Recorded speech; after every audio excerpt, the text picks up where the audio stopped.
Hey everyone, it's Mary here with Midlife Journal for this Sunday.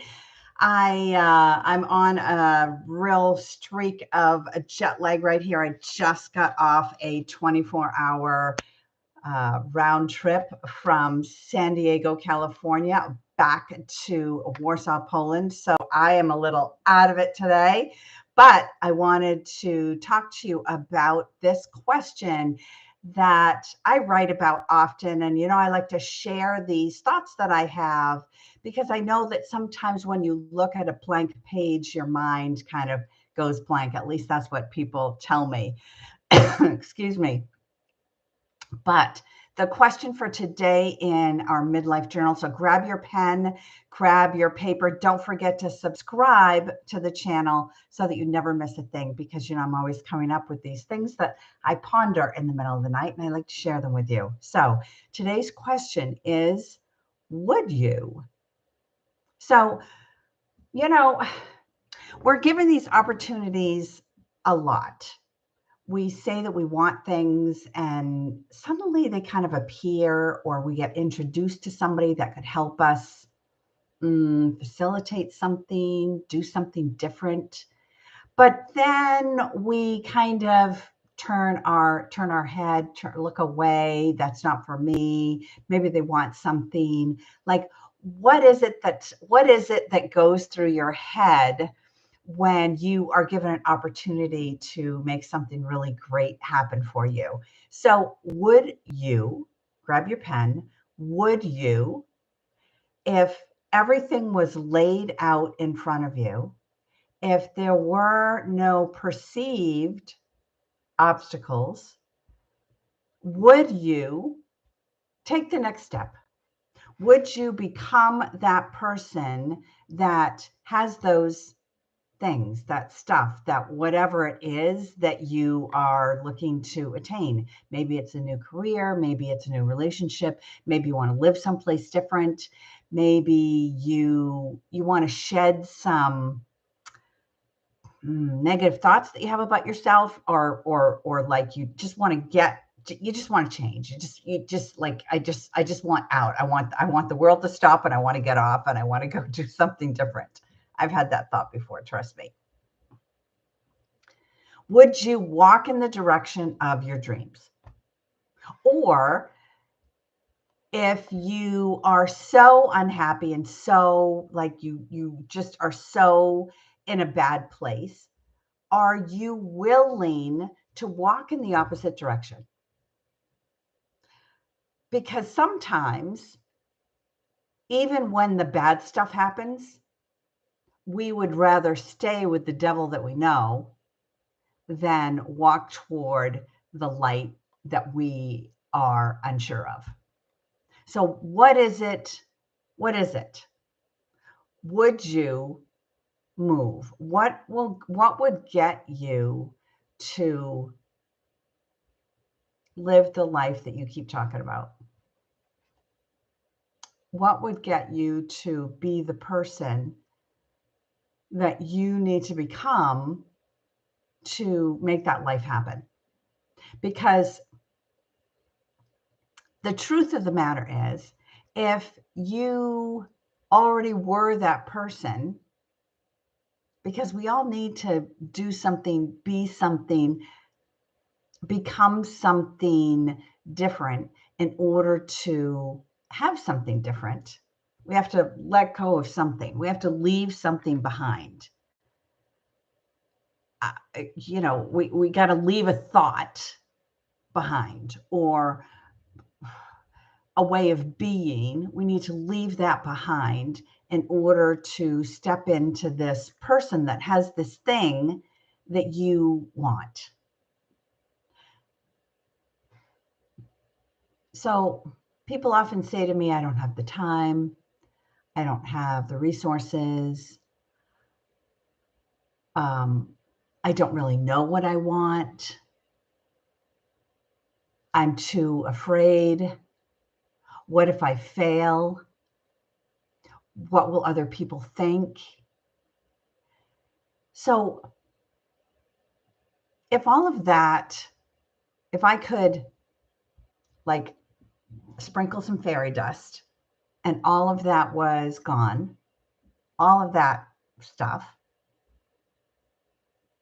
could you feel brave enough, courageous enough, light enough, heart-filled enough to step into the direction of your dreams? Or hop. Might want to hop. Oftentimes when I'm doing yoga, the instructor will say you can either take the slow way up to the top of the mat, or you could hop. So if you could, so try this. Try sitting and closing your eyes and thinking about what makes you feel most alive. What makes you feel most alive? Like, what makes you, what like you would run toward or you would hop to? What makes you feel most alive?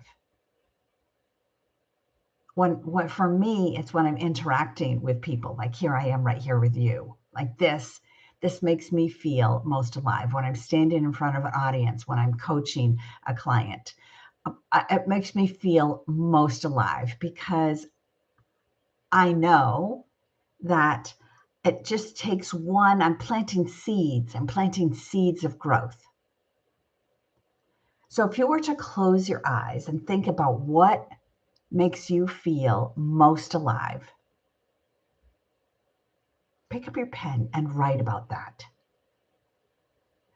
Where in your life do you feel most alive? Now know that this journal, your midlife journal, is for your eyes only. You don't have to tell me, you don't have to tell anybody. This is this unfolding, this pulling back the layers of the onion to get to the center. So close your eyes and think about what makes you come most alive. Where are you? Maybe you're with somebody, maybe you're not. Maybe you are in a different place than you are now. Maybe you're doing something different than you are now. Write about that. Let those words fill the paper.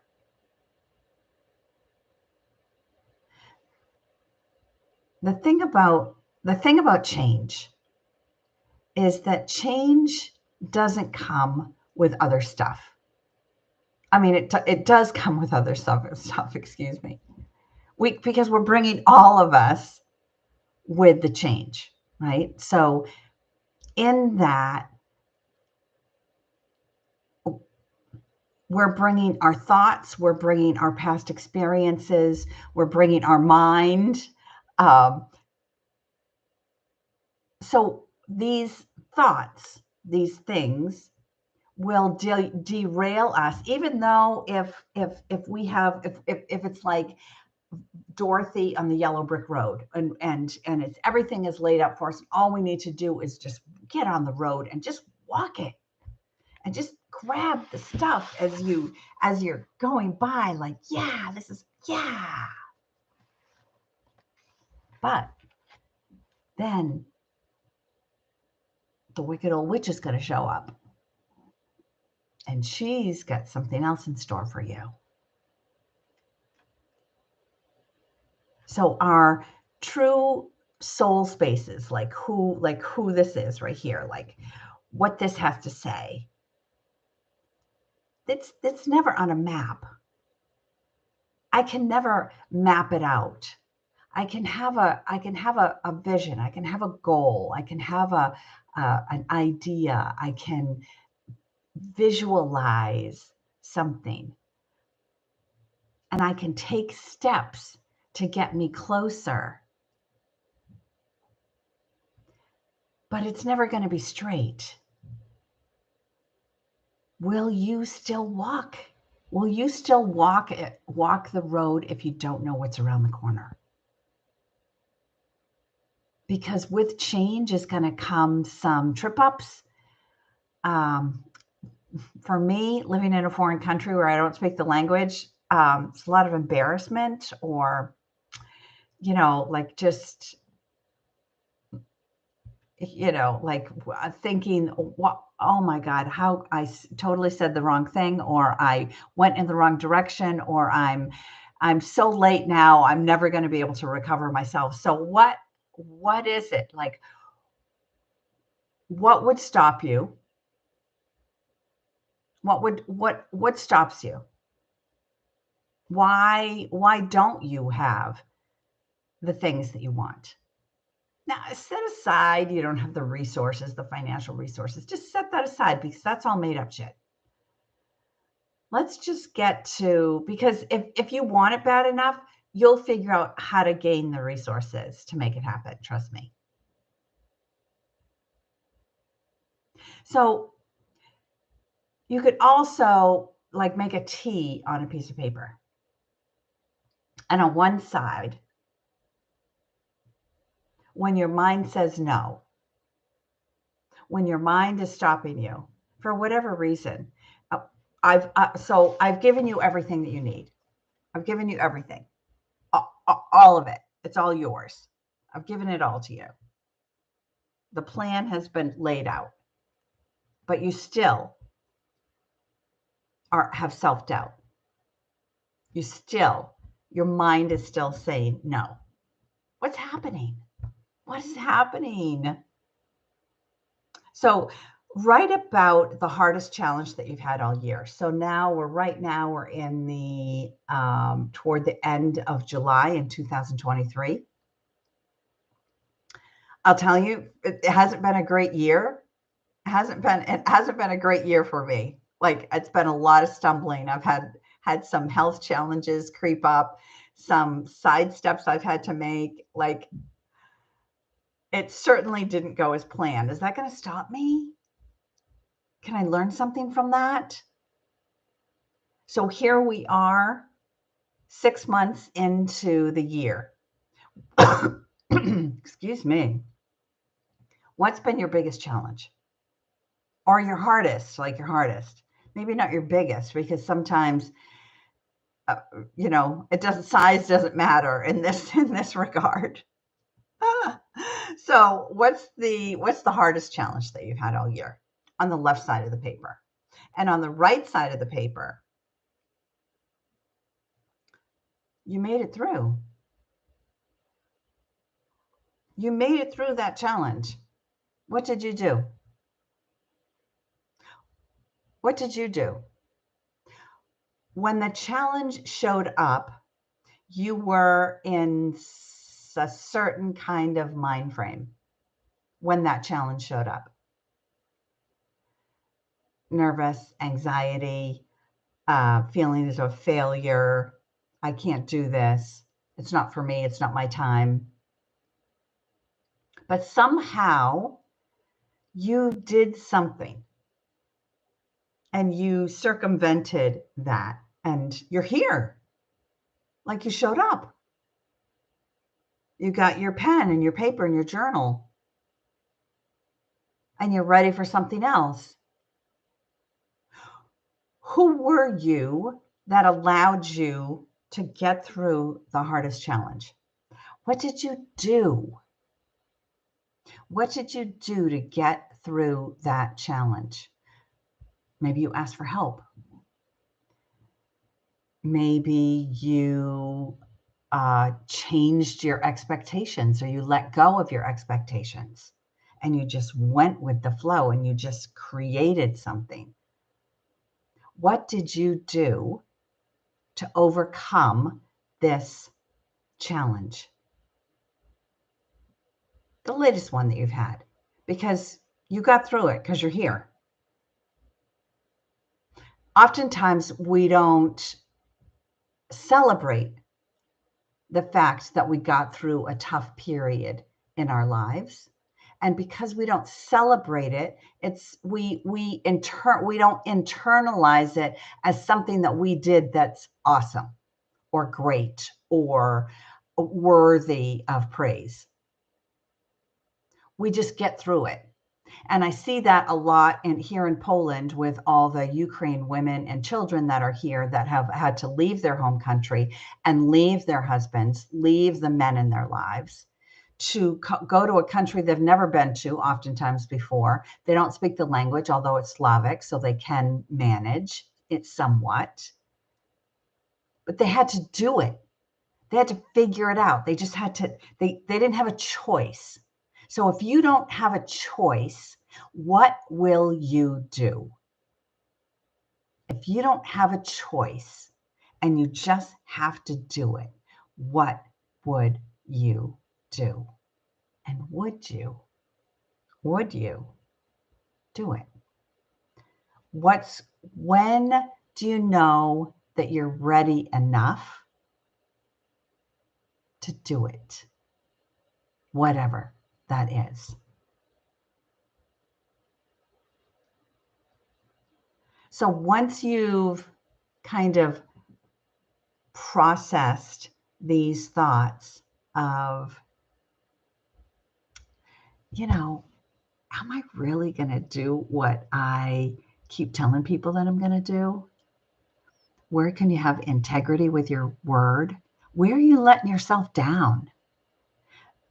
Oftentimes, I find in the people that I work with that the reason that they don't get to their end goal, the dream, no matter what it is because it's easy to let ourselves down. So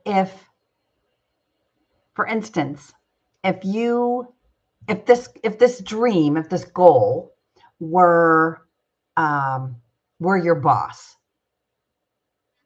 or your job or somebody that you were accountable to, what would you do to make it happen? It's the same goal, the same dream, the same lifestyle or relationship or career that you're striving for. But it's easy to let ourselves down because no one's watching, no one's listening. It's okay. But what if that thing that you are striving for is you're accountable to it, a boss or something, whatever. Give it an image.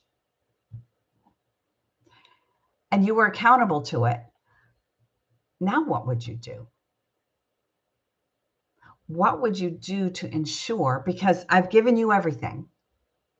I've laid out the red carpet. Everything's taken care of, but you're still stuck here.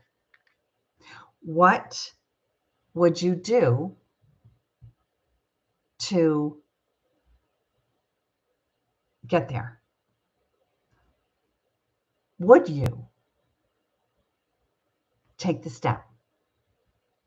Would you fail forward? Would you hop?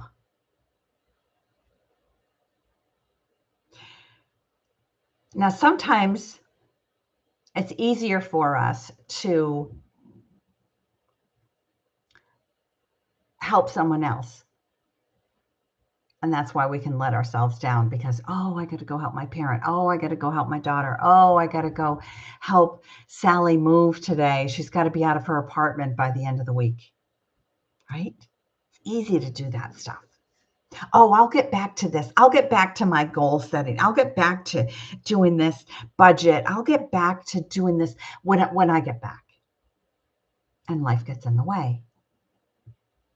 So if you were to give a bit of advice, to a friend, someone you loved, someone that you wanted to help and nurture. So this friend is experiencing something very similar to what you're going through.